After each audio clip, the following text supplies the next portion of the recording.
Eder. Mac.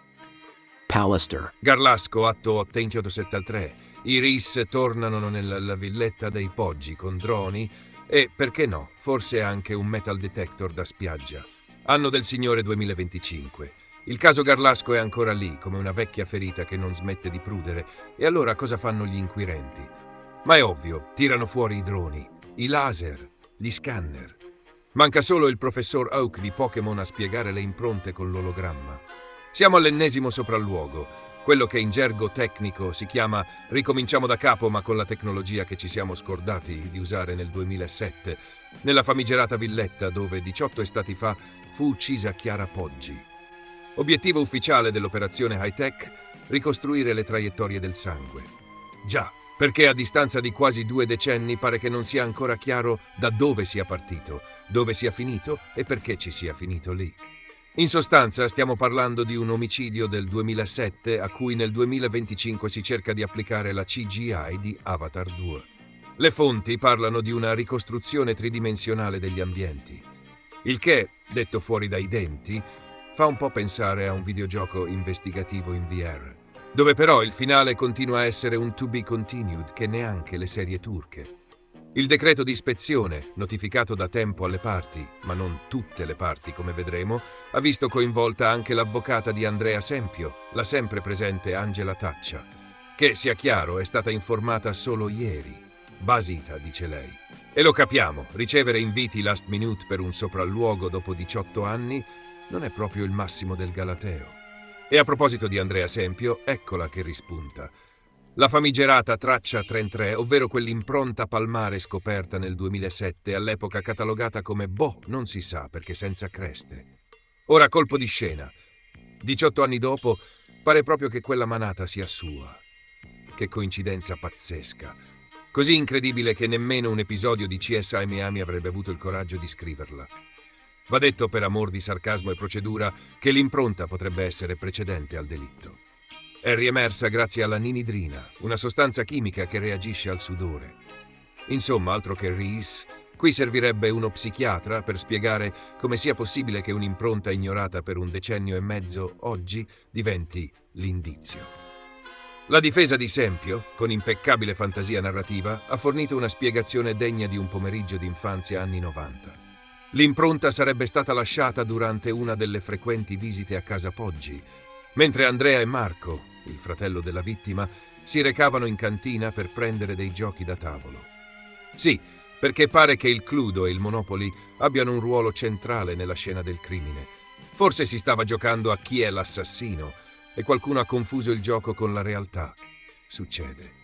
Nel frattempo, i genitori di Chiara, che da anni dimostrano una pazienza zen superiore a quella di un monaco tibetano, hanno riaperto le porte di casa agli inquirenti come sempre fatto in passato.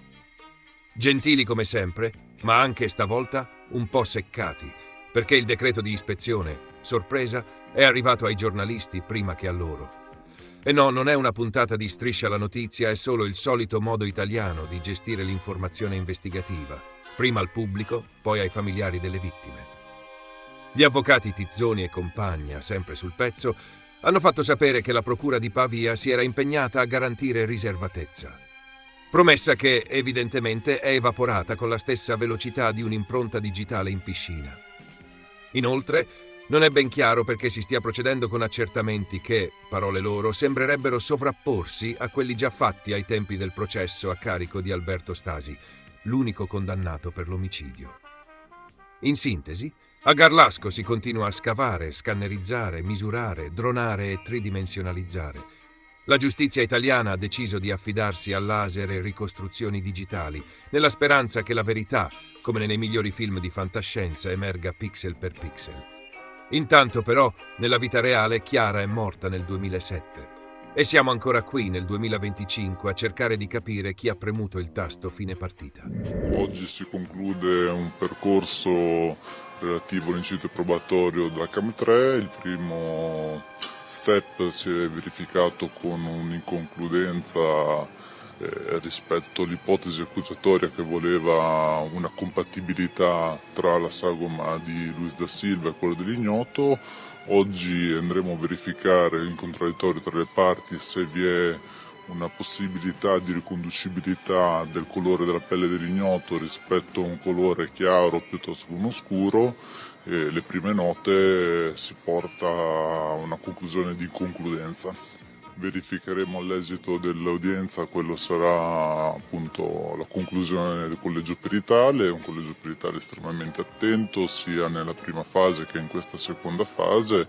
Se dovesse essere confermato questo esito, ovviamente avremo qualcosa di incompatibile rispetto a quello che era un elemento probatorio, indiziario di estrema rilevanza, che è stato appunto utilizzato per la misura cautelare. Una volta che abbiamo avuto notizie che Da Silva aveva iniziato lo sciopero della fame, abbiamo sempre cercato di sconsigliarlo, di farlo desistere, anche perché non è assolutamente nella nostra intenzione quello di causare problematiche a Da Silva. Lui deve cercare di stare tranquillo e affrontare il corso di questo procedimento. Cosa accadrà? Gli avvocati di Luis, Guidi e Fabbri hanno detto di essere al corrente del fatto che Luis aveva iniziato un nuovo sciopero della fame, ma che adesso è tutto risolto.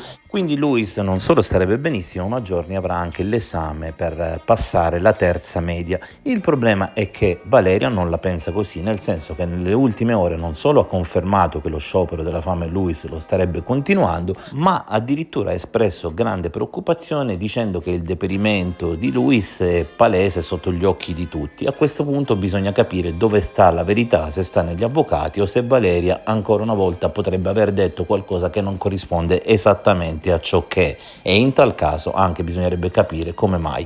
Ovviamente l'augurio è che Luis stia bene, che possa continuare a tenere duro, perché con le prove attualmente in possesso di chi indaga non sarà sicuramente facile condannarlo oltre ogni ragionevole dubbio. In merito al lavoro su Liliana Risinovic, visto che ho ricevuto delle richieste di poter avere una copia cartacea, ho attivato questa possibilità su Amazon, quindi dal 15 giugno sarà possibile ritirare la tesi in formato cartaceo e riceverla al proprio domicilio tramite Amazon.